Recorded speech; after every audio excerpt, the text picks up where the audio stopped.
Let's move on to the power ranks. I don't want to say chastise. You're going to chastise me. You tried to chastise me. No, I'm not chastising you. I'm just gonna say I'm a little disappointed in producer Harry here. A real opportunity for a who's been naughty, who's been nice theme to the power rankings. No.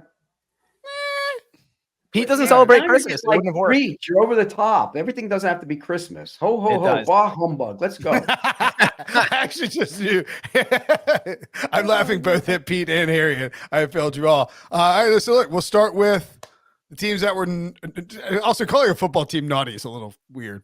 So we'll talk about the fallers.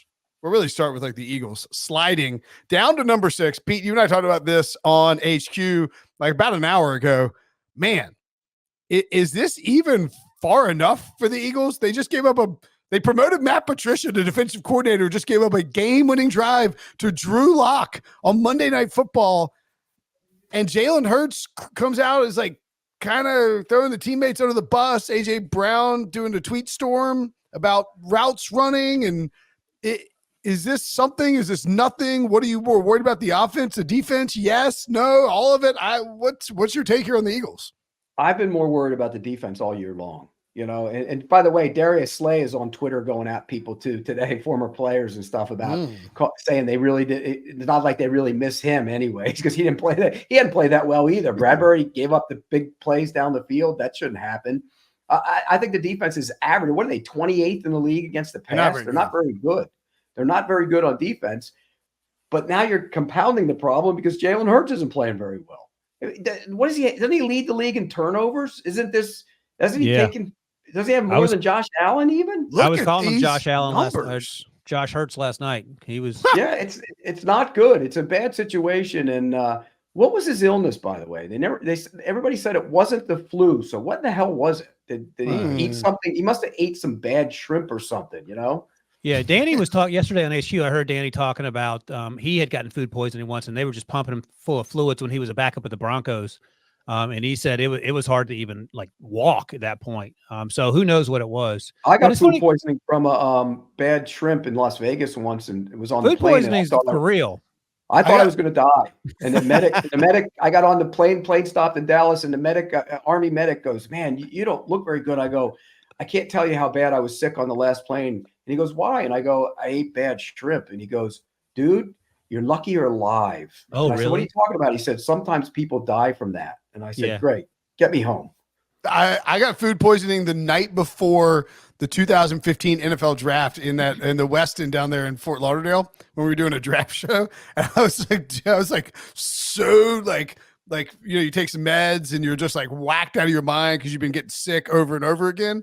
And I was like so just like delirious. Like, and that's when I put Todd Gurley 10th overall to the Rams. And then I think it was the only thing I got right, but I somehow got like that right in my mock draft. But seafood food poisoning is a lot different than other, because I got food poisoning. I'm going to shout out the Green Bay Packers here. I got food poisoning in Green Bay this year, and the Packers hooked me up, took care of me, a team doctor, everything, and I was able to move on the next stop of my training camp. But seafood food poisoning, which I think Danny's right. When you get that, that's really bad.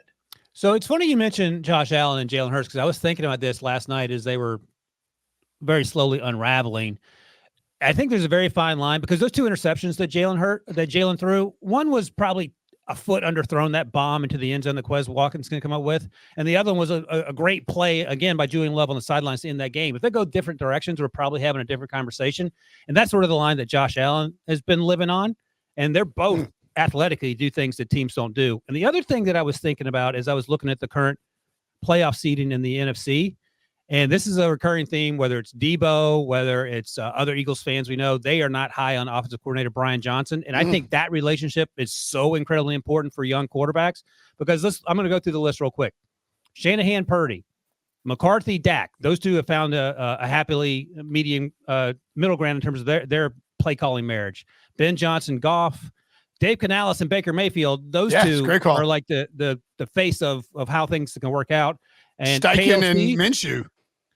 Well, I'm just looking at the NFC playoff picture right now. O'Connell and what he's done with all those guys. Even Kurt was playing better before he got hurt. And then finally, McVay and Matthew Stafford are having career years too. So Yeah. I think that's a big point we're not talking enough about.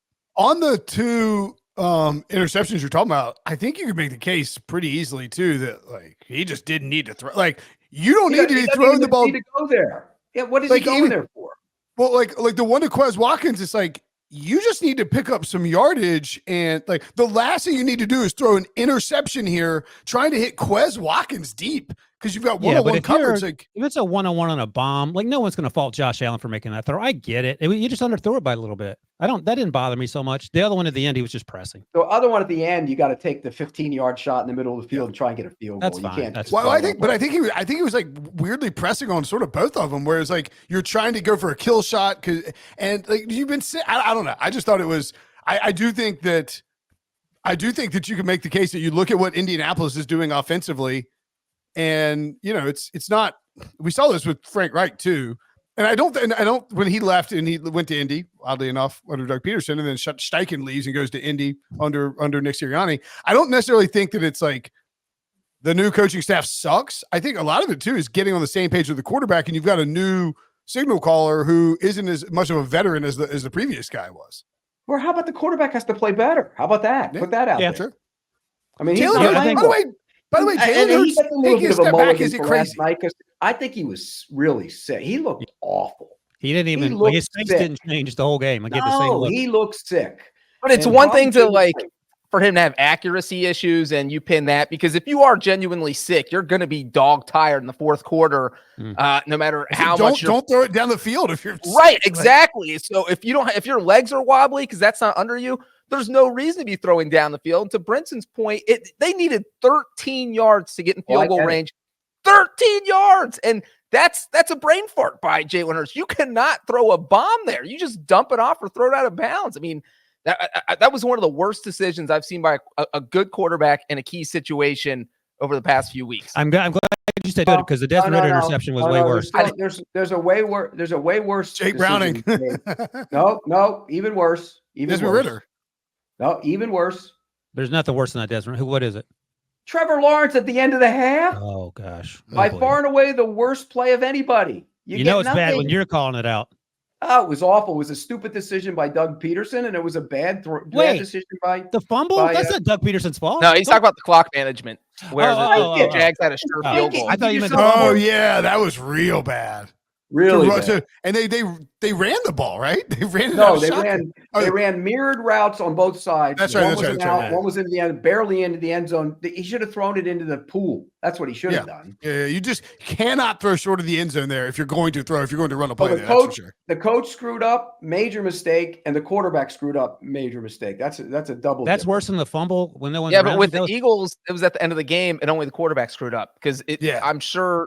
The play don't throw deep to Quez Watkins and go win the game. By the way, that was embarrassing.